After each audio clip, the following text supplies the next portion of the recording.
brewers, and welcome to my channel. So today is the part 3 of the simple sake that we started just over a month ago. So it is completely finished now and it is ready to be bottled. Now, unlike normal stuff, wines, ciders, that we siphon directly from the tub into the bottles, we're not doing it that way because that's not how you make sake. What we're going to be doing is we need to filter the sake to remove all the alcohol, and then we're going to be pressing it to make a second batch of lower quality but still perfectly drinkable sake. So I'm going to get the bits that we're going to need and we're going to get started.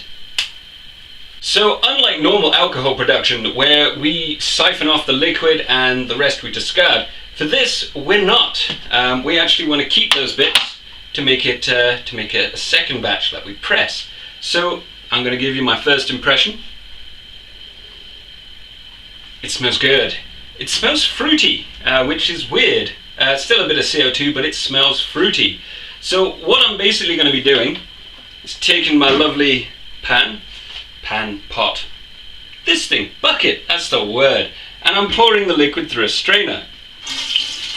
And as you can tell, there is quite a lot of liquid in here.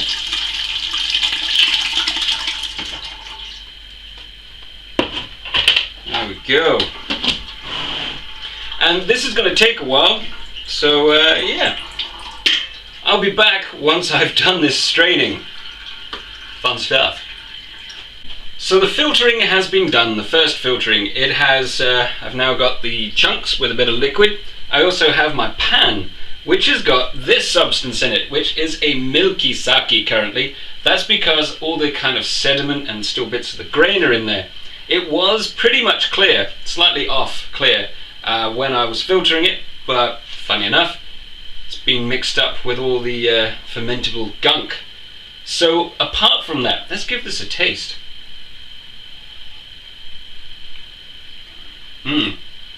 Wow, it is strong. It's good. It's got a lactic acid sort of zing to it, not overpowering, but it's there.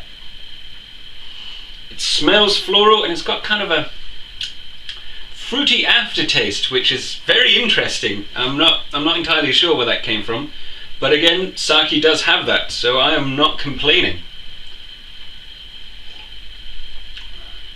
It's really good. So I'm going to put this down and I'm going to put this to one side because we're going to concentrate on this side. So we're going to press our lovely gloopy stuff so we can extract more liquid and get more end result alcohol. So I'm just going to clear away and we're going to start pressing this stuff. So I'm in the process of filtering this lovely rice goop to extract the liquid from it. So what I am doing is I've got myself my ladle, which has got a round bottom, and I've got my funnel, and I just take one spoonful. You can't put too much in it, and in it goes.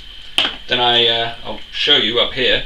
I take my spoon and I spread it around just lightly so it extracts quite a lot of the juice without it coming through too much.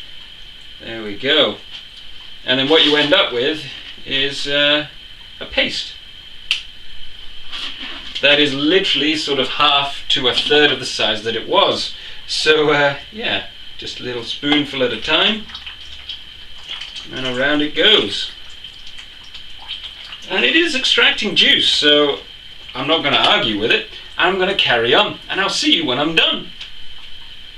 So I've went ahead and I've spent the last 45 minutes slowly sieving it, then re-sieving it and straining it. And this is what's left of the rice. I mean, it was filled to the top here and we've removed all of this liquid. So I got about 2 litres worth of liquid. I mean, it comes up to there from the rice that we had left over. Now I've taken some out because, you know, I've got to try it. And let's see what it smells like. Alcohol and floral with a slight bite, and let's give it a taste.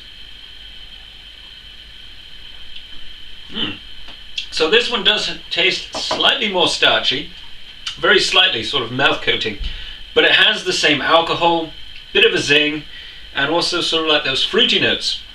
Now the flavour is slightly off because of all the bits in it, but I don't see why I should keep these separate. They are pretty much exactly the same, and for the next step kind of makes sense to do it in mass. So I'll be back in a second and we're gonna get on with it. So to save a lot of time and energy and risk of infection, it's already been filtered and it's got the air to it, so I don't want to oxidize it too much.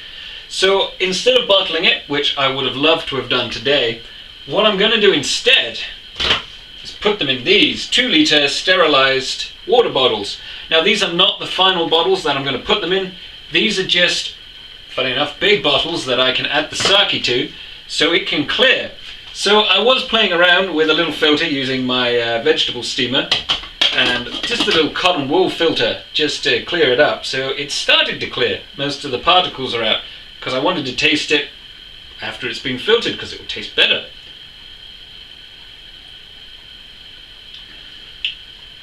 Funny enough, it does. It is quite dry. I may have to sweeten it slightly. Ooh, strong stuff. But it does have those floral notes. It's got a little bit of the twang to it. It is very, very appealing. So I'm going to go ahead and bottle these up. So I've sterilized my water containers. Doesn't have to be fancy right now. So I've sterilized a load of bottles basically for a waste of time. And I've also sterilized my jug. And I'm just going to go in very precisely and pour in my sake solution.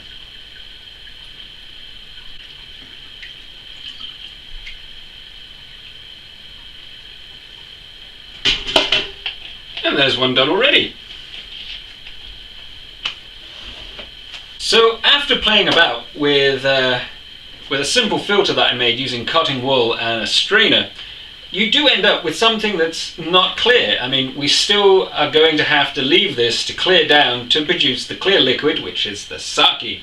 So I ended up putting these into 3 2-litre water bottles.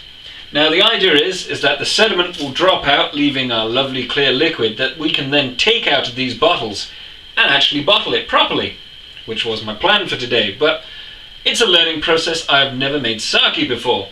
So these are now going to go in the fridge for about a week or so, and hopefully we should end up with some crystal clear or nearly crystal clear sake. So I hope you enjoyed this video and you join me next week. So of course, don't forget to comment, rate, like, subscribe and share. Been drinking too much of my own product. And I will catch you in the next video. Thanks very much.